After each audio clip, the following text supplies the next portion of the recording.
जी अस्सलाम वालेकुम। हमारा नेक्स्ट टॉपिक है रिएक्शंस ऑफ अल्केन। ठीक है, इस टॉपिक में हम देखेंगे कि जो अल्केन है वो कौन कौन से रिएक्शंस देता है और उनका मेथड क्या है, मेथडोलॉजी क्या है, प्रोसेस क्या है। तो लास्ट टाइम हमने पढ़ लिया था बेसिकली कि अल्केन्स टू टाइप्स की रिएक्शन देता है। एक होते हैं जी सब्स्टिट्यूशन रिएक्शंस, ठीक है, and second is the thermal, या उनको हम साथ में लिख देते होते हैं कैटालिटिक रिएक्शंस। ये टू टाइप्स की रिएक्शंस देता है जी अल्केन। ठीक है, तो अब हम देखेंगे कि ये दो तरह के रिएक्शंस हैं, इनकी कुछ एग्जांपल्स हैं। ठीक है, कुछ थर्मल रिएक्शंस की एग्जांपल्स हैं और कुछ फिर सब्स्टिट्यूशन रिएक्शंस की एग्जांपल्स हैं। तो हम देखेंगे कि अल्केन किस तरह से ये रिएक्शंस देता है। ठीक है, तो हम स्टार्ट करते हैं। पहले है हमारे पास ऑक्सीडेशन रिएक्शंस। ठीक है, ऑक्सीडेशन का सबसे पहला पॉइंट हमारे पास है कंबस्टन। Combustion reactions. अब कंबस्टन रिएक्शन क्या होता है? कंबस्टन का मतलब होता है जलना, या इसको ज्यादा सिंपल अल्फाज में आपके टॉपिक से रिलेटेड बात कर ले तो कह देंगे अल्केन्स का जलना। कि अल्केन्स के जलने के प्रोसेस को क्या कहेंगे? कंबस्टन। अच्छा, अब फिर बर्निंग भी तो जलने को ही कहते हैं। फिर क्या डिफरेंस होता है? कंबस्टन कहते हैं burning of alkane in the presence of oxygen. मतलब क्या हुआ कि ऑक्सीजन की मौजूदगी में बर्न करना अल्केन का क्या कहलाएगा? कंबस्टन। ठीक है, कंबस्टन का एक दूसरा नाम भी है, उसे आप लिख सकते हैं कंप्लीट ऑक्सीडेशन। मतलब ये वो इस तरह से बर्निंग होगी अल्केन की कि अल्केन जो है वो कंप्लीटली ऑक्सीडाइज हो जाएगा, मुकम्मल तौर पर ऑक्सीडाइज हो जाएगा। तो इसमें होता क्या है इस रिएक्शन में? सिंपली क्या होता है? CH4 होता है, अल्केन है एक, सबसे सिंपलेस्ट अल्केन मीथेन है। ठीक है, ऑक्सीजन की मौजूदगी में ये इसको हम हीट देते हैं जी, हीट देते हैं, फ्लेम देते हैं, बर्निंग प्रोसेस इसका स्टार्ट करते हैं, तो ये जलना शुरू हो जाता है। Initiation, it is an exothermic process. ये एक्सोथर्मिक प्रोसेस है और ये स्पॉन्टेनियसली होता रहता है, चलता रहता है अनटिल जो ऑक्सीजन है या जो कार्बन मीथेन है वो कंप्लीटली बर्न आउट ना हो जाए, ये तब तक चलता रहेगा। ठीक है, लेकिन इसको स्टार्ट करने के लिए हमें फ्लेम या हीट देना लाजमी होती है, हाई एनर्जी देना आप कह सकते हैं।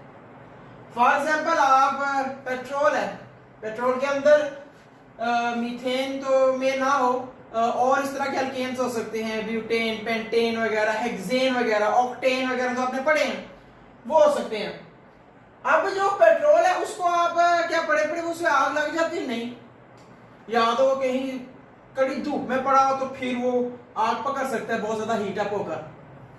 ठीक है, या क्या हो कि उसको आप हल्का सा एक फ्लेम दें, एक हाई एनर्जी फ्लेम दें, एक शोला दें, तब वो बर्निंग उसकी प्रोसेस स्टार्ट होती है।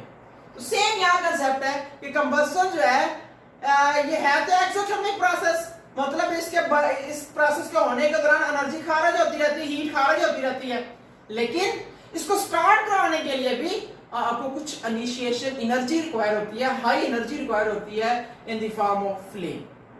ठीक है, तो होगा क्या? ये वेरी सिंपल रिएक्शन कि मीथेन है, ऑक्सीजन की मौजूदगी में फ्लेम इसमें ऐड किया गया या फ्लेम इसके साथ अटैच किया गया, टच किया गया, तो क्या होगा? CO2 plus H2O, carbon dioxide बन जाएगी और प्लस क्या बन जाएगा यहाँ पर? H2O। बैलेंस आप कर लें, इसको करना है तो बैलेंस कर लें, क्या हो जाएगा आपके पास? ये 2 है, यहाँ पर है, यहाँ पर 2 लगा दें, दैट्स ऑल। ये ऑक्सीजन 4 एटम्स के हो गए, यहाँ 2 और 2 ऑक्सीजन 4, और यहाँ 2 है 4 हाइड्रोजन है, और ये भी 4 कार्बन 1 है, कार्बन 1 है। ठीक है, So this is the simplest process of combustion. इसके साथ मैंने कहा ये एक्सोथर्मिक है, डेफिनेट बात है इसके साथ क्या चीज खारिज होगी, heat. Exothermic process, that process in which heat is evolved, heat is emitted, escaped from the reaction, from the reacting chemicals. ठीक है, तो ये प्रोसेस हो गया कंबस्शन का. मैंने इसको कहा ये कंप्लीट ऑक्सीडेशन है. कंप्लीट ऑक्सीडेशन का मतलब क्या है कि जो वो मीथेन है वो कंप्लीटली बर्न आउट हो गया. मीथेन कुछ बचा नहीं है, सारे का सारा यूज्ड अप हो गया, सारे का सारा ऑक्सीडाइज्ड हो गया. किस फॉर्म में? देखिए ये मीथेन था. ऑक्सीडेशन किसे कहते हैं? एडिशन ऑफ ऑक्सीजन और रिमूवल ऑफ हाइड्रोजन. हम इलेक्ट्रॉन का कांसेप्ट नहीं लेते होते कॉमनली, क्योंकि वो थोड़ा डीप और बेसिक कांसेप्ट होता है, तो उसको हम स्टडी नहीं करते नॉर्मल सिचुएशन में. तो यहाँ पर सिंपल कांसेप्ट में देखें कि ऑक्सीडेशन क्या है, CH4 है, इसके अंदर से देखें हाइड्रोजन निकल चुकी है मीथेन के अंदर से, so it is also oxidation. CH4 है, ऑक्सीजन ऐड हो गया मीथेन के अंदर, हाइड्रोजन निकल गया, ऑक्सीजन ऐड हो गया, CO2 बन गया, that is also oxidation. So in any way, in the way of oxygen addition or in the way of removal of hydrogen, you can say that this process, this methane has been oxidized. ये oxidized हो चुका है. ठीक है. So this is a simple concept of a combustion. Clear हो गया? ये कहाँ होता है combustion process? आम घरेलू आप यूज करते हैं, उसके अंदर combustion हो रही होती है, मीथेन गैस, CNG गैस, या आप LPG गैस वगैरह का इस्तेमाल करते हैं, उसमें बर्निंग प्रोसेस जो हो रहा था वो भी यही हो रहा होता है. ठीक है. फिर इसके अलावा अगर आप थोड़ा हायर अल्केन्स की तरफ आ जाएं, पेंटेन, ऑक्टेन वगैरह, तो वो जो पेट्रोल होता है उसके अंदर वो मौजूद होता है. तो जब इंजन के अंदर मोटरसाइकिल हो गए, मोटर बाइक हो गया, या कार, कुछ भी व्हीकल हो गई, उस व्हीकल के अंदर जो बर्निंग प्रोसेस हो रहा है इंजन के अंदर, उस बर्निंग प्रोसेस को हम क्या कहेंगे? कंबस्शन कहेंगे. ठीक है. तो ये कंबस्शन था जी. उसके बाद सेकंड है इनकम्प्लीट ऑक्सीडेशन. अब इनकम्प्लीट ऑक्सीडेशन क्या होगी? नाम से जाहिर चल रहा है, जाहिर हो रहा है. यहां का कंबस्शन क्या है? Complete oxidation. और इनकम्प्लीट ऑक्सीडेशन क्या है? जिसमें ऑक्सीजन एक्सेस में मौजूद ना हो. यहां पर एक्सेस में है ऑक्सीजन, ओपन एयर में ऑक्सीजन की गैस जो होती है उसमें आपने कोई रुकावट नहीं डाली होती उसके यूज होने में. आप LPG गैस का इस्तेमाल करते हैं, ऑक्सीजन की कोई रिस्ट्रिक्शन नहीं होती, एक्सेस में होती है ऑक्सीजन बर्निंग प्रोसेस में, यहाँ कंबस्शन में. यहाँ पर क्या हो रहा है? इनकम्प्लीट ऑक्सीडेशन में क्या होता है कि जो ऑक्सीजन होती है वो एक्सेस में मुहैया नहीं होती, या एक्सेस में उसे प्रोवाइड नहीं होती उस केमिकल को जिसने बर्न आउट होना होता है. ठीक है. उसे क्या कहेंगे आप? उसे आप कहेंगे इनकम्प्लीट ऑक्सीडेशन. क्या होगा? इसमें भी आप ले लीजिए, मीथेन होगा, CH4 प्लस ऑक्सीजन, क्या बनेगा? C plus CO plus H2O. ये चीज बन जाएगी. Carbon black, carbon monoxide and carbon and water. Carbon black क्या है? C. It is carbon black. कैसे कार्बन ब्लैक कैसे हुआ? अगर आप इसको कॉमन सेंस में देखना चाहें तो इसकी बिल्कुल बेसिक एग्जांपल इसकी क्या होगी? अगर आप एक बंद रूम के अंदर बर्निंग प्रोसेस कराते हैं ना, आप नोट करेंगे कि जो वॉल्स हैं, कमरे की वॉल्स हैं, वो ज्यादा ब्लैक हो जाती हैं, ब्लैकिश हो जाती हैं. क्यों? बंद कमरे के अंदर जब कंबस्शन हो रही होती है या बर्निंग प्रोसेस हो रहा होता है, उस वक्त ऑक्सीजन एक लिमिटेड अमाउंट में होती है. ठीक है. तो उस दौरान जो ब्लैकिश क्रिएट होता है, कलर क्रिएट होता है, वो कार्बन ब्लैक होती है. कार्बन ब्लैक कॉमनली टायर्स के अंदर कोयला वगैरह जो है कार्बन ब्लैक इसी कहते हैं. ठीक है. तो ये वही होती है जो जब ऑक्सीजन मीथेन को कंप्लीटली नहीं मिलेगी तो वो मीथेन है वो कंप्लीटली ऑक्सीडाइज नहीं हुई, किसमें? कार्बन डाइऑक्साइड में. ठीक है. ये कार्बन मोनोऑक्साइड बन गई, साथ में क्या बन गया? कार्बन बन गया, carbon black. So this is known as incomplete oxidation process. ठीक है. तो वेरी सिंपल, इनकम्प्लीट ऑक्सीडेशन हो गया. Last and third oxidation process is the catalytic oxidation, and it is very important. It is very important type of oxidation, catalytic oxidation. कैसे है देख ले जरा.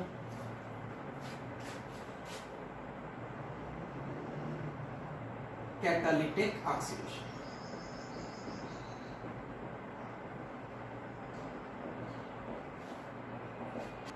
अब इसमें क्या होगा, इसमें सिंपल सी बात है कैटलिस्ट इस्तेमाल होगा। अब कैटलिस्ट कौन सा इस्तेमाल होता है इसमें, कैटलिस्ट इस्तेमाल होता है जी Cu मेटल, कॉपर मेटल इसमें कैटलिस्ट यूज होती है। टेम्परेचर कितना होता है, ऑलमोस्ट 400 डिग्री तक टेम्परेचर होता है, और जो प्रेशर होता है वो कितना होता है, वो आई थिंक 200 atm के राउंड अबाउट होता है, ठीक है। अब इस तरह से ये कंडीशन है कैटालिटिक ऑक्सीडेशन में। अब इसमें होता क्या है, इसमें होता क्या है कि इसमें कैटलिस्ट का इस्तेमाल होता है, और जो मीथेन होता है वो एक step by step number of reaction से गुजरता है और a number of useful products में देता है, ठीक है। कैसे होता है, सबसे पहले क्या होता है कि मीथेन है जी, इसमें एटॉमिक ऑक्सीजन का इस्तेमाल होता है। एटॉमिक ऑक्सीजन आपको पता है किसे कहते हैं, नेसेंट ऑक्सीजन, वेरी रिएक्टिव। इसे आप फ्री रेडिकल ऑक्सीजन भी कह सकते हैं, क्योंकि वो एटॉमिक फॉर्म में होती है और ऑक्सीजन एटॉमिक फॉर्म में होता ही फ्री रेडिकल है, तो आप वो भी कह सकते हैं, ठीक है। अब इसमें होता क्या है, यहाँ पर टेम्परेचर कंडीशंस आ जाएंगी, वो सारी आप पुट कर देंगे, Cu मेटल वगैरह यूज हो जाएगी। होता क्या है कि ये ऑक्सीडाइज हो जाता है, ऑक्सीडाइज होकर क्या बना देता है, CH3OH, दिस इज मीथेन, और ये इसने क्या बना दिया है, मेथनॉल, अल्कोहल है, ठीक है। मेथनॉल आ गया, मेथनॉल आ गया, मजीद इसी प्रोसेस से गुजरता है, इसी स्टेप में से, इसी कंडीशंस के अंदर CH3OH प्लस सेम उसी तरह से ऑक्सीजन आता है जी, वही कंडीशन इसकी रिक्वायर्ड जो है वही आती हैं, और ये मजीद ऑक्सीडाइज होकर किसमें कन्वर्ट होता है, HCHO। अब इसमें HCHO क्या है, ये मैं यहाँ R लिख रहा हूं, मतलब आप ये लिख ले या जो अभी लिख रहा हूं वो लिख ले, क्या है, C+OH, this is simplest aldehyde, ठीक है, सिंपलेस्ट कार्बोनाइल कंपाउंड है, that is known as formaldehyde. Formaldehyde से पढ़ते हैं, ठीक है, इसे मेथनॉल भी पढ़ते हैं, अब जो भी नाम दे आगे इसके नेम्स आगे आएंगे। सो सिंपल हुआ क्या कि मेथनॉल के आगे ऑक्सीडेशन हुई मेथनॉल की, इसकी मौजूदगी में वही कंडीशंस, रिक्वायरमेंट, कैटलिस्ट वगैरह, टेम्परेचर वगैरह, और आपके पास क्या बन गया, मेथनॉल से मेथनॉल बन गया, फॉर्मेल्डिहाइड बन गया, ठीक है।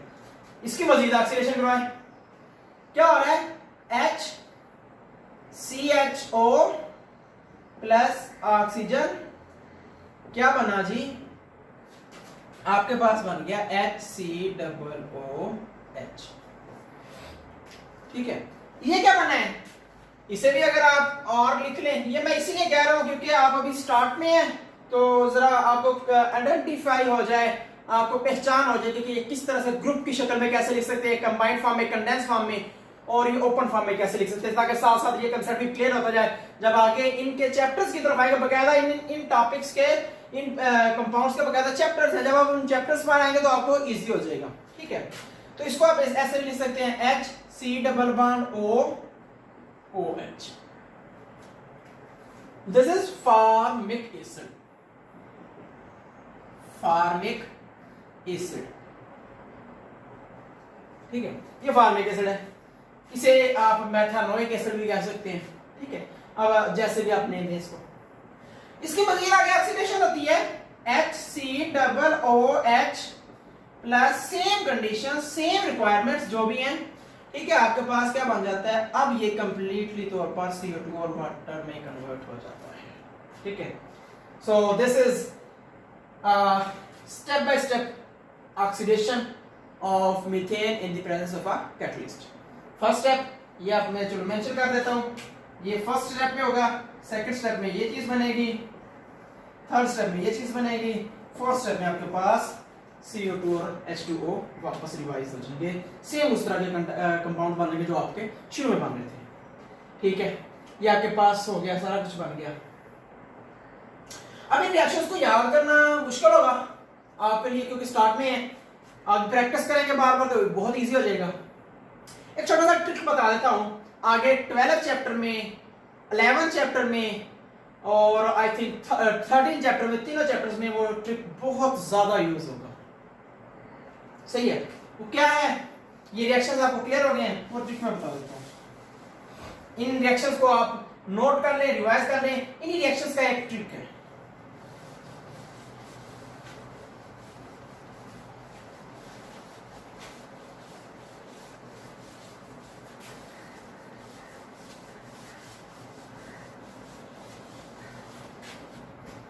अच्छा जी, तो सबसे पहले अल्कोहल, सबसे पहला प्रोडक्ट आपके पास क्या बना था? अल्कोहल बना था। उसके बाद आपके पास क्या बना था? कार्बोनाइल कंपाउंड, एल्डिहाइड बना था। मैं इधर दो लिख देता हूं, एल्डिहाइड। चूंकि एल्डिहाइड और जो कीटोन होते हैं, ये दोनों मिलते जुलते कंपाउंड्स होते हैं, इसलिए दोनों को लिखता हूं क्योंकि दोनों तरह के यूज हो सकते हैं कीटोन। और इसका मजीद अगले स्टेप में क्या बना था? कार्बोक्सिलिक एसिड, कार्बोक्सिलिक एसिड, ये तीन थे। एंड पर तो आपका वही बेसिक कंपाउंड्स आ गए थे। अब उन रिएक्शंस को याद करने का अब बिल्कुल आसान सा तरीका कर ये है, आप एक बात ज़हन में बिठा लें, आगे 4 चैप्टर्स तक मैंने बता दिए यूज होगा। क्या? अल्कोहल के जब भी ऑक्सीडेशन करें, ऑक्सीडेशन ऑफ अल्कोहल करें, तो क्या बनेगा? अल्कोहल की ऑक्सीडेशन से क्या बनेगा? हमेशा एल्डिहाइड बनेगा या कीटोन बनेगा। और इसकी आगे ऑक्सीडेशन करें, इसके आगे ऑक्सीडेशन करें तो क्या बनेगा? अल्कोहल या कीटोन के आगे ऑक्सीडेशन करें तो क्या बनेगा? Carboxylic acid. मतलब अगर अल्कोहल के अंदर ऑक्सीजन को ऐड करवाएं तो ये बनेगा, अगर इसके अंदर ऑक्सीजन ऐड करवाएं तो कार्बोक्सिलिक एसिड बनेगा। और अगर इनकी रिडक्शन करवाते जाएं, मतलब इसके अंदर हाइड्रोजन ऐड करवाते जाएं, तो क्या होगा? ये रिवर्स होता जाएगा। सेम उसकी रिडक्शन करवाएंगे वापस एल्डिहाइड और कीटोन, और इसकी रिडक्शन करवाएंगे तो वापस अल्कोहल। ये कंसेप्ट भाई आगे 3-4 चैप्टर्स में अ नंबर ऑफ रिएक्शंस में इवॉल्व होगा, में इस्तेमाल होगा।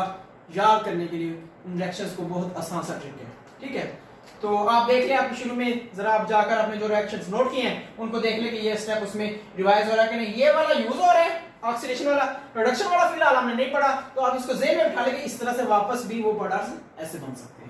ठीक है, आगे आएंगे उनमें दोनों तरह के रिएक्शन होंगे, ऑक्सीडेशन वाले भी, रिडक्शन वाले भी।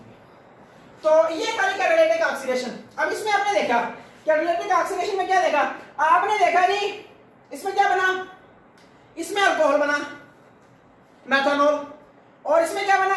इसमें एल्डिहाइड बना, कीटोन बना, मींस कार्बोनाइल कंपाउंड बना। इसमें क्या बना? इसमें कार्बोक्सिलिक एसिड बना। ठीक है, 3 तरह के प्रोडक्ट्स बन गए इसमें, और एंड पर आपके पास कार्बन डाइऑक्साइड और वाटर बन गए। तो इस वजह से चूंकि this simple and single reaction give 3 different classes of compounds. आगे कंपाउंड्स 3 डिफरेंट क्लासेस हैं, 3 डिफरेंट फंक्शनल ग्रुप्स के कंपाउंड दे रहा है, इसलिए ये इंडस्ट्रियली ये रिएक्शन बहुत ज्यादा फाइनेंशियली इकोनॉमिकली इंपॉर्टेंट है। ठीक है, तो ये थी कैटालिटिक ऑक्सीडेशन, आप इसको कर सकते हैं। आगे है जी, ये तो था oxidation due to thermal reactions conditions और कैटालिटिक कंडीशंस। अब आगे है ड्यू टू सब्स्टिट्यूशन रिएक्शन। अब हम देखेंगे सब्स्टिट्यूशन रिएक्शन में किस तरह से इन्वॉल्व होता है। नाइट्रेशन है जो कि सब्स्टिट्यूशन रिएक्शन की एक एग्जांपल है। नाइट्रेशन ऑफ किसकी? Nitration of alkanes. नाइट्रेशन का मतलब क्या है? पहले ये कांसेप्ट समझ लें कि what is the basic meaning of nitration. जैसे आपने पढ़ा शुरू में प्रिपरेशन ऑफ अल्केन में हाइड्रोजनेशन, उसमें आपने देखा addition of hydrogen into alkene, तो आपने उसे कहा था हाइड्रोजनेशन ऑफ अल्कीन। इसी तरह आपने पढ़ा था डीकार्बोक्सिलेशन, कार्बोक्सिलिक ग्रुप का या कार्बन डाइऑक्साइड का रिमूव होना क्या होता है? डीकार्बोक्सिलेशन। इसी तरह से नेम से जाहिर होता है नाइट्रेशन का मतलब क्या है? Nitro group. नाइट्रो ग्रुप का अटैच होना मीथेन के अंदर, अल्केन के अंदर, वो क्या कहलाएगा? Nitration. addition of nitro group, addition of nitro in any compound is known as nitration। ठीक है, आपके पास क्या होगा? CH4, ठीक है, प्लस आपके पास HO NO2। अब ये कंपाउंड कौन सा है? ये एक्चुअली यही है, HNO3। जो आपने कॉमनली बुक्स में पढ़ा होता है वो HNO3 होता है, कंडेंस फॉर्म में लिखा होता है। यहाँ पर चूंकि हमने नाइट्रेशन करवानी है तो इसका इसकी एक्चुअल स्ट्रक्चर कुछ इस तरह से होती है। N होता है, यहाँ पर डबल बॉन्ड O, यहाँ पर O नेगेटिव, यहाँ पर OH, कुछ ऐसे होती है, या इसको भी खोल के ही लिख लें, ये ऐसी होती है स्ट्रक्चर कुछ, ठीक है। HNO3 की, HNO3 होता है, इसकी स्ट्रक्चर इस तरह से होती है। सॉरी, इसमें हम क्या कर रहे हैं, इसमें हमने चूंकि सिर्फ OH और NO2 को अटैच रिमूव कराना है या इसकी सब्स्टिट्यूशन करवानी है, इसलिए इस ग्रुप को हमने कंडेंस करके लिख दिया और इस ग्रुप को कंडेंस करके लिख दिया, ठीक है, अंडरस्टूड। अब हम इस रिएक्शन को कर लेते हैं।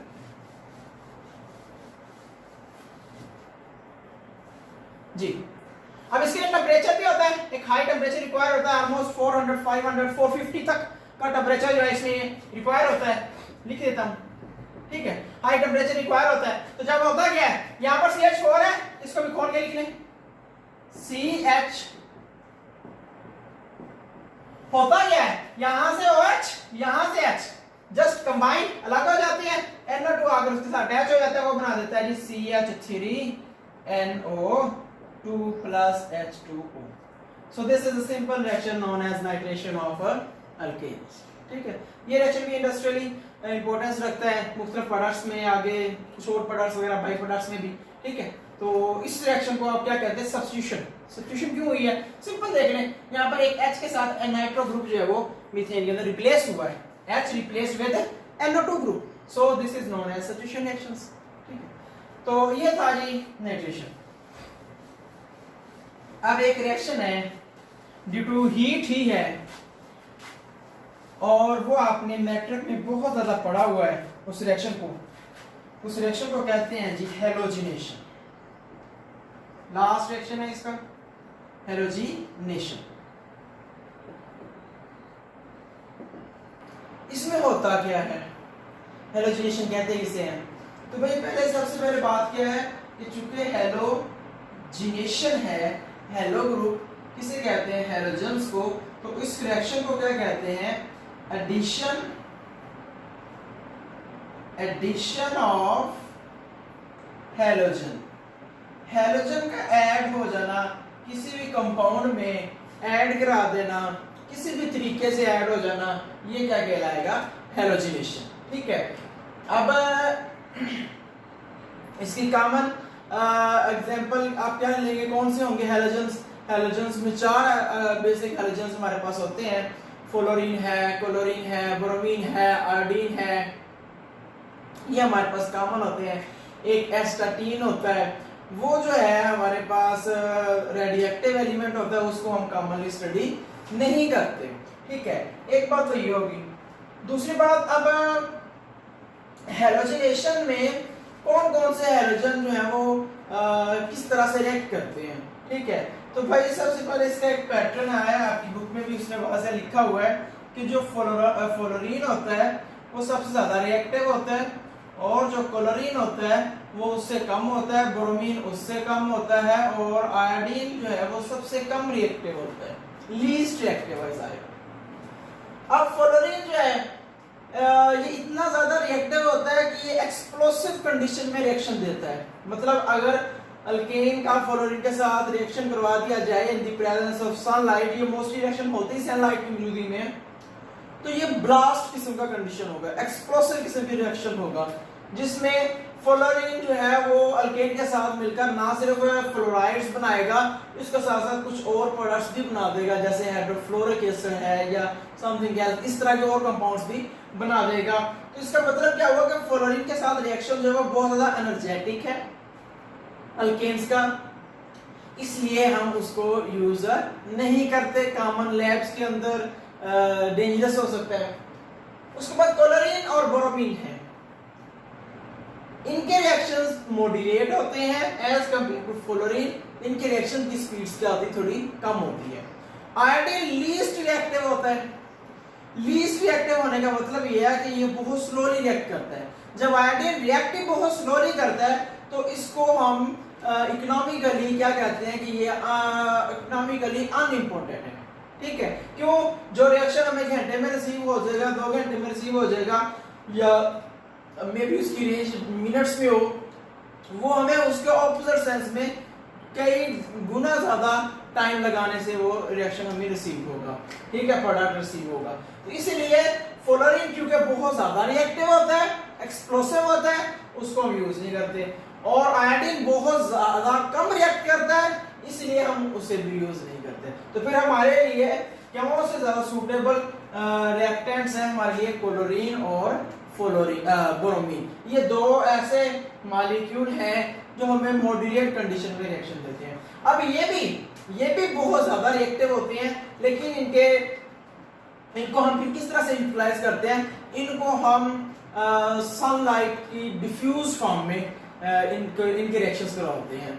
डिफ्यूज फॉर्म ऑफ सनलाइट का मतलब क्या हुआ कि डायरेक्टली हम सन की रोशनी के अंदर रिएक्शन नहीं करवाते, हम इनडायरेक्ट वे में, जैसे आप लैब में बैठे काम कर रहे हो और इनडायरेक्टली सूरज की रोशनी आ रही हो, उस वे में डिफ्यूज फॉर्म में हम इस सूरज की रोशनी का इस्तेमाल करते हुए इन रिएक्शंस को करवाते हैं, ठीक है।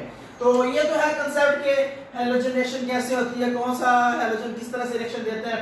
उसके बाद होता है कि हैलोजनेशन कितनी ज्यादा होगी, limit extent of halogenation, halogenation कितनी होगी, तो वो डिपेंड करेगा आपके जो हैलोजन मॉलिक्यूल है उसकी कंसंट्रेशन पर। जितना ज्यादा हैलोजन मौजूद होगा उतनी हैलोजनेशन प्रोसेस ज्यादा होगा, ठीक है।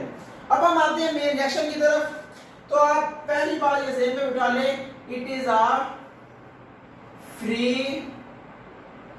Radical mechanism reaction. ये फ्री रेडिकल मैकेनिज्म है। अब फ्री रेडिकल क्या होता है? फ्री रेडिकल के लिए 9th में जाए वहां पर बेसिक कांसेप्ट क्लियर है, फर्स्ट ईयर में जाए वहां पर क्लियर है, आप पिछले ही टॉपिक में चले जाएं, कोब्स मेथड ऑफ अल्केन प्रिपरेशन में चले जाएं, वहां पर भी हमने फ्री रेडिकल मैकेनिज्म का रिएक्शन वाज़िह क्लियरली डिस्कस किया हुआ है, ठीक है।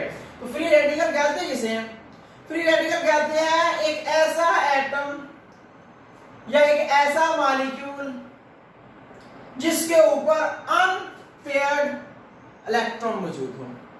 मतलब अब आपने कंसेप्ट पढ़ा हुआ है फर्स्ट ईयर में, क्या पढ़ा हुआ है आपने फर्स्ट ईयर 6th चैप्टर में, जब आपने बॉन्डिंग नेचर्स वगैरह पढ़ी, ठीक है, उसमें आपने 5th चैप्टर 6th चैप्टर में बॉन्डिंग नेचर्स पढ़ी, एटॉमिक साइजेस वगैरह पढ़े, वहां पर आपने कंसेप्ट पढ़े थे कि ये इलेक्ट्रॉन जो होता है वो भी पेयर फॉर्म में ज्यादा स्टेबल अपने आप को फील करता है। मतलब अगर इलेक्ट्रॉन पेयर फॉर्म में होंगे, दो इलेक्ट्रॉन्स के पेयर होंगे तो वो ज्यादा स्टेबल होंगे। दो इलेक्ट्रॉन के पेयर को आपको हमने पढ़ा हुआ है, क्या कहा था, हम ऑर्बिटल कहते हैं। अगर दो इलेक्ट्रॉन एक जगह पर इकट्ठे मौजूद हो पेयर करके, वो ऑर्बिटल कहलाता है, ठीक है। तो इसका मतलब क्या, हमने पढ़ा था कि ऑर्बिटल के अंदर इलेक्ट्रॉन्स जो है वो ज्यादा स्टेबल होते हैं अगर वो पेयर फॉर्म में हो। अब अगर वो इलेक्ट्रॉन अनपेयर्ड फॉर्म में है, अगर वो इलेक्ट्रॉन अनपेयर्ड फॉर्म में है, उनके वैलेंस शेल के अंदर या किसी तरह से भी उनके अंदर इलेक्ट्रॉन जो है वो अनपेयर्ड है, तो वो क्या कहलाएगा, फ्री रेडिकल कहलाएगा, ठीक है। अब फ्री रेडिकल बहुत से हो सकते हैं और फ्री रेडिकल नेचुरली भी एग्जिस्ट कर सकता है, और आप कह सकते हैं कि वो ड्यूरिंग द रिएक्शन भी प्रोड्यूस हो सकता है।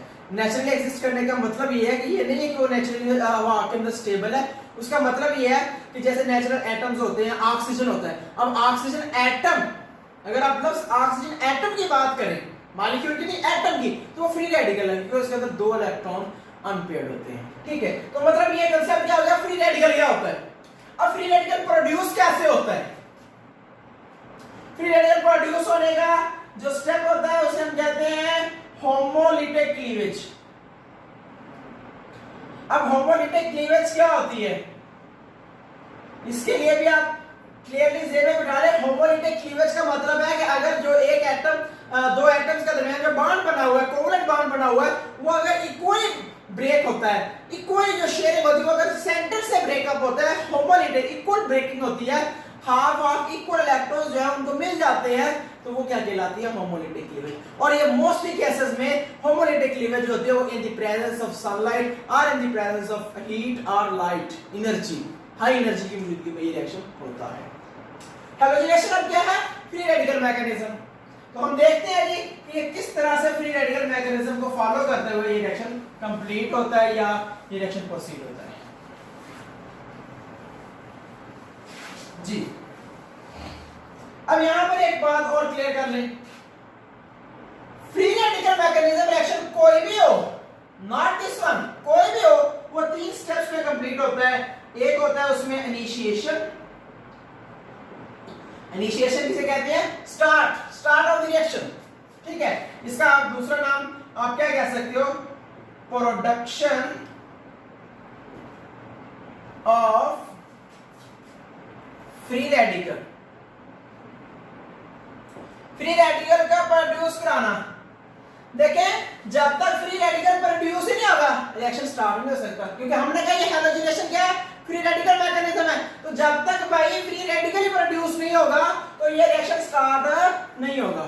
इसका मतलब क्या हुआ कि हैलोजिनेशन ऑफ अल्केन में पहला स्टेप क्या होगा कि आपको एक फ्री रेडिकल प्रोड्यूस कराना होगा। अब वो आप कैसे करवाएंगे, कैसे कराएंगे फ्री रेडिकल को प्रोड्यूस, वो आप देख लें जरा। सबसे पहले हमारे पास होता है कि हम इसमें चूंकि हैलोजिनेशन में हम 2 मॉलिक्यूल यूज करेंगे, क्लोरीन और क्या यूज करेंगे? बोरोमीन, ठीक है। हम यहां पर क्लोरीनेशन कर लेते हैं। क्लोरीन कैसे यूज होता है, क्लोरीन की क्या कैसा इस हैलोजिनेशन प्रोसेस में इन्वॉल्व होता है? तो होता है यही पहला स्टेप होता है क्लोरीन, मैं इसको ऐसे लिख रहा हूं ClCl, ये एक्चुअली Cl2 होता है, इसका बॉन्ड ओपन करके लिख दो ClCl आ गया, ठीक है। ये ClCl है। अब इस बॉन्ड का मतलब क्या होता है? आपने बारहा पढ़ा हुआ है कि इस बॉन्ड का मतलब क्या होता है? 2 इलेक्ट्रॉन्स। अब यहां पर 2 इलेक्ट्रॉन्स हैं, ठीक है। ये इक्वल शेयर्ड है।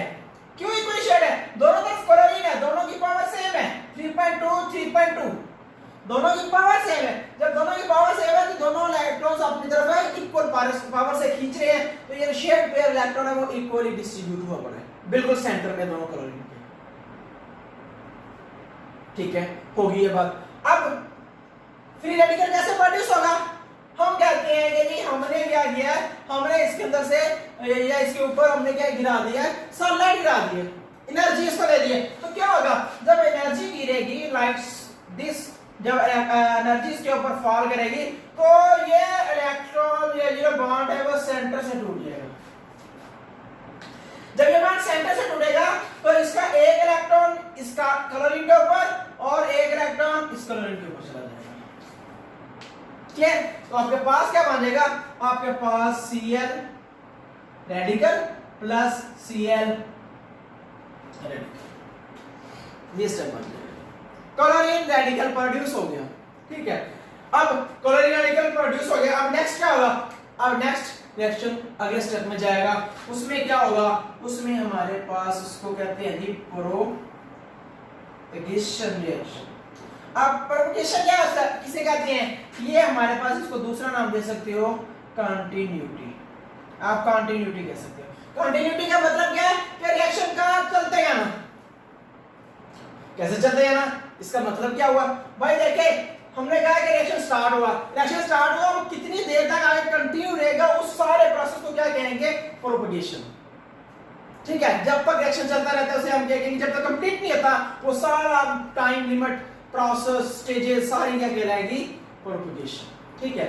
अब इसमें क्या होगा, कैसे इन्वॉल्व होगा? तो हम चूंकि अल्केन यूज कर रहे हैं, यहां पर हम मीथेन की बात कर लेते हैं। तो हमारे पास ये एक मीथेन होता है, C single bond C carbon hydrogen, ये आपके पास आगे सारे, प्लस हमारे पास चूंकि एक क्लोरीन रेडिकल प्रोड्यूस हो गया तो हम एक क्लोरीन रेडिकल लेंगे। अब आप यहां कहेंगे कि सर अल्केन तो जो है वो बहुत ज्यादा अनरिएक्टिव होता है या इनर्ट होता है या नॉन रिएक्टिव होता है, तो फिर अल्केन कैसे यहां रिएक्ट कर लेगा? तो भाई प्रॉब्लम ये है कि यहां पर क्लोरीन बहुत ज्यादा अनस्टेबल है और ये हाईली इलेक्ट्रोनेगेटिव एलिमेंट भी है। तो फिर ये क्या करता है? फिर ये इस मीथेन के अंदर से अपने आप को स्टेबल करने के लिए इलेक्ट्रॉन हासिल करता है, एक हाइड्रोजन एटम को हासिल कर लेता है। कैसे? इसने अपना इलेक्ट्रॉन इधर रखा, इसका एक इलेक्ट्रॉन इधर आ गया, और ये जो इस बॉन्ड के अंदर पहले भी मैंने बताया 2 इलेक्ट्रॉन होते हैं, तो कोवलेंट बॉन्ड के अंदर एक इलेक्ट्रॉन उधर चला गया, एक इलेक्ट्रॉन इस कार्बन के ऊपर आ गया, और आपके पास या सनलाइट हर तरफ ऐसे चलती रहनी है। आपके पास क्या आ गया?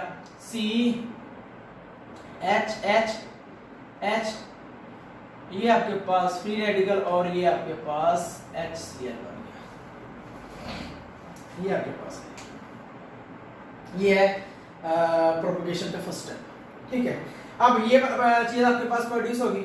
अब सेकंड में क्या होगा वो भी देख लें। तो आपके पास मिथाइल रेडिकल बन चुका है।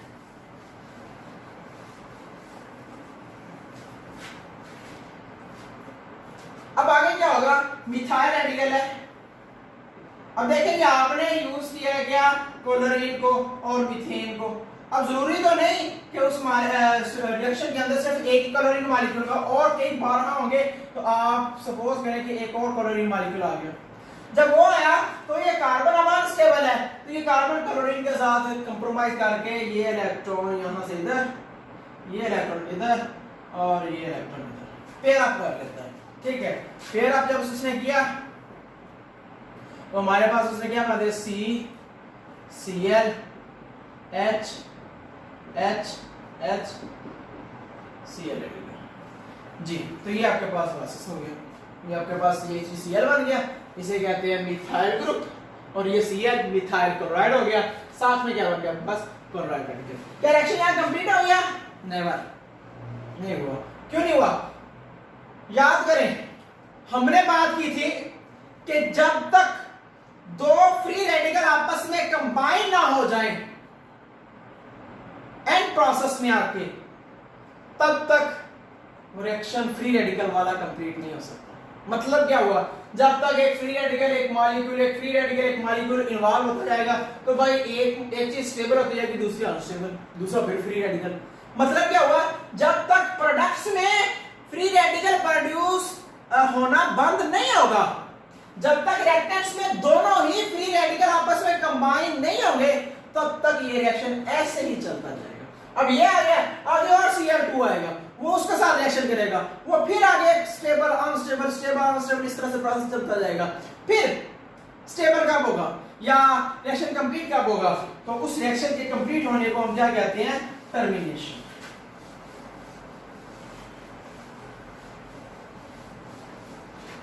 ठीक है, उसे क्या कहते हैं जी, टर्मिनेशन। टर्मिनेशन का मतलब क्या है, एंड, रिएक्शन का कंप्लीट हो जाना, कंप्लीशन ऑफ रिएक्शन। अब टर्मिनेशन कैसे होगी, लेट्स सपोज आपके पास एक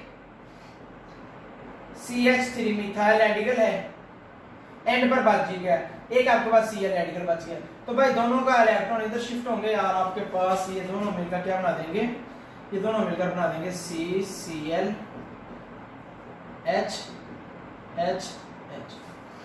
स्टेबल हो गया, कोई फ्री रेडिकल प्रोड्यूसर नहीं हुआ। तो इसका मतलब आपके पास एक हिंट हो गया कि जब तक प्रोडक्ट्स के अंदर फ्री रेडिकल बनना बंद नहीं होंगे तब तक ये रिएक्शन कंप्लीट नहीं होगा। ठीक है, जैसे ही फ्री रेडिकल बनना बंद हुए, रिएक्शन क्लोज, रिएक्शन कंप्लीट, मजीद रिएक्शन आगे नहीं चलेगा। क्योंकि अगर फ्री रेडिकल ही नहीं होगा तो रिएक्शन आगे नहीं चलेगा। क्यों नहीं चलेगा? क्योंकि भाई आपको पता है अल्केन वैसे नेचुरली क्या है, अनस्टेबल है, या स्टेबल है। अब यहाँ पर क्या है, यहाँ पर चूंकि फ्री रेडिकल आ रहा है, फ्री रेडिकल बहुत ज्यादा स्टेबल है, तो उस अल्केन मॉलिक्यूल को भी डिस्टेबलाइज कर लेता है अपने आप को स्टेबल करने के लिए। ठीक है, तो ये है टर्मिनेशन। अब यहाँ पर आपकी बुक में तो ये लिखी हुई एग्जांपल।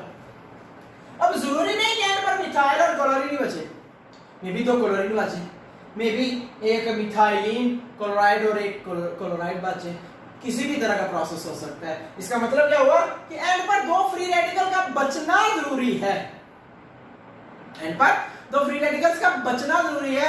ये जरूरी है कि वो मिथाइल और क्लोराइड ही हो, वो जैसे मर्जी सिचुएशन में हो सकता है। ठीक है, तो ये था कि termination and propagation and initiation steps. अब हम इस हेलोजेनेशन को एक फ्लो के साथ कंप्लीट कर लेते हैं ताकि आपका ये रिएक्शन जो है वो कंप्लीट हो जाए।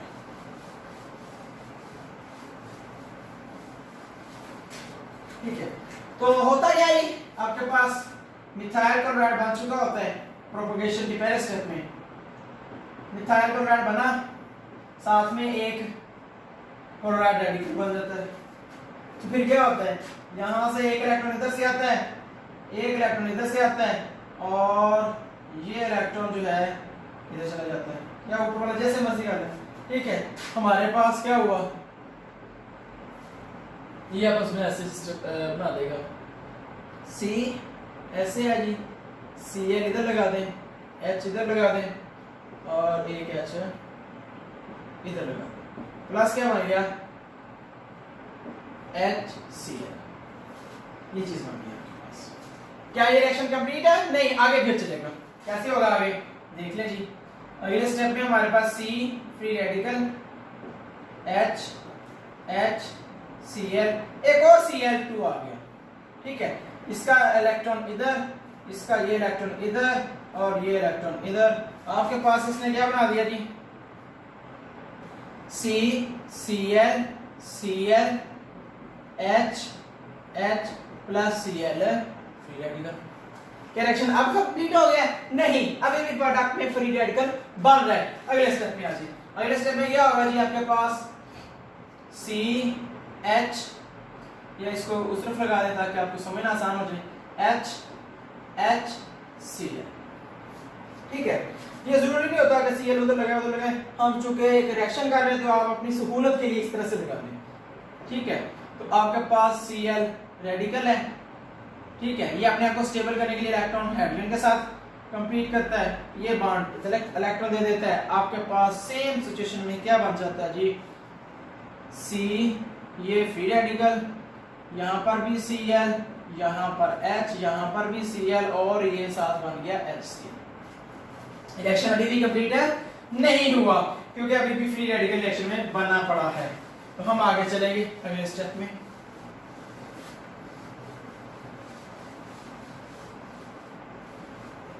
ठीक है, अब अगले स्टेप में क्या बनेगा आपके पास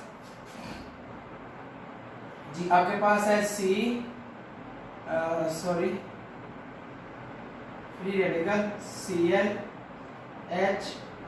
HCl, एक और क्लोरीन मॉलिक्यूल आ गया, ठीक है। इसका इलेक्ट्रॉन इधर, ये इलेक्ट्रॉन इधर, ये इलेक्ट्रॉन इधर, सेम सनलाइट की मौजूदगी में आपके पास क्या बन गया जी CCl Cl Cl H plus क्या बन गया आपके पास Cl रेडिकल। रिएक्शन कंप्लीट नहीं, ये रिएक्शन तब तक चलता रहना जब तक हाइड्रोजन सारे रिप्लेस अप नहीं हो जाते क्लोरीन के साथ। Extent of halogenation depend upon the concentration of chlorine, ठीक है।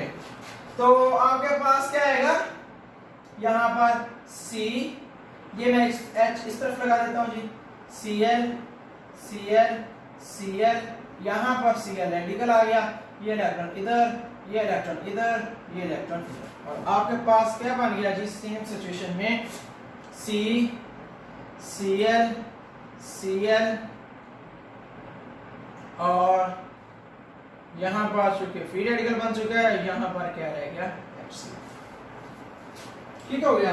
इस रिएक्शन को आगे एक स्टेप और जाना है, हम आगे चले चलते हैं, ठीक है। अगले स्टेप में क्या होगा Cl रेडिकल एक और जो कार्बन रेडिकल बना हुआ है वो एक और Cl मॉलिक्यूल के साथ कंबाइन अप होगा। कैसे जी, ये Cl आ गया, ये Cl आ गया, यहाँ से एक इलेक्ट्रॉन इधर, ये इलेक्ट्रॉन इधर, ये इलेक्ट्रॉन इधर, और आपके पास इसने क्या बना दिया CCl4 प्लस Cl रेडिकल। क्या रिएक्शन अब कंप्लीट हो गया? नहीं, रिएक्शन अब भी कंप्लीट नहीं हुआ। क्यों? एंड प्रोडक्ट आपके पास CCl4 और साथ क्या है एक फ्री रेडिकल है। इसका मतलब क्या हुआ कि अब क्या होगा आगे अगले स्टेप में क्या होगा, आपका रिएक्शन तो कंप्लीट हो गया, आपके पास मजीद HCl के साथ रिप्लेसमेंट तो नहीं हो सकती। Cl के साथ रिप्लेस होना कोई बड़ी बात नहीं है, वो चीज वही बनती जाएगी बार बार, ठीक है। तो फिर क्या होगा, अब ये जो Cl रेडिकल है ये कोई और मिथाइल ग्रुप ढूंढेगा, ये कोई और मिथाइलिन ग्रुप ढूंढेगा, ये कोई और मीथेन कंपाउंड ढूंढेगा जिसके साथ रिएक्शन करके ये मजीद आगे आगे चलता जाए, ठीक है। और एंड कब होगा, जब दो फ्री रेडिकल आपस में मिल जाएंगे। क्लियर? तो ये था जी हमारे पास हैलोजिनेशन प्रोसेस। हैलोजिनेशन में हमारे पास ये सारे स्टेप्स हमने इनिशिएशन, प्रोपगेशन, टर्मिनेशन सारे हमने तरतीब से पढ़ लिए। फिर उसके थॉरो हमने एक प्रोसेस पढ़ा कि किस तरह से हैलोजिनेशन होगी। अब हैलोजिनेशन इकोनॉमिकली भी बहुत इंपॉर्टेंट है, हैलोजिनेशन ऑफ अल्केन स्पेशली। कैसे? जैसे हमने लास्ट रिएक्शंस में पढ़ा इसी तरह यहाँ पर भी क्या है, यहाँ पर भी सीरीज ऑफ प्रोडक्ट बनते हैं। आपके पास मिथाइल क्लोराइड बनता है, आपके पास मिथाइलिन क्लोराइड बनता है, आपके पास क्लोरोफॉर्म बनता है। वेरी इंपॉर्टेंट ये केमिकल है लेबोरेटरी के अंदर, और ये वैसे भी एज सॉल्वेंट और इस तरह के प्रोडक्ट्स में यूज हो जाता है हर चीजों में। अब ये वैसे आपने ये भी सुना होगा ये बेहोशी के लिए भी यूज होता है। उसके बाद ये हमारे पास एंड प्रोडक्ट क्या बन गया, CCl4, इसे कहते हैं कार्बन टेट्राक्लोराइड या टेट्राक्लोरोमीथेन। ये बहुत ज्यादा इंपॉर्टेंट है, इसके इतनी सी बोतल जो है चंद एक ml की, वो हमारे पास थाउजेंड्स में मिलती है। ये ऑर्गेनिक सॉल्वेंट है, ठीक है। तो ये सारे जो कि यूजफुल प्रोडक्ट्स हैं और सारे हेलोजिनेशन से बनते हैं, इसी वजह से हेलोजिनेशन जो है वो इकोनॉमिकल भी बहुत ज़्यादा स्ट्रॉन्ग है।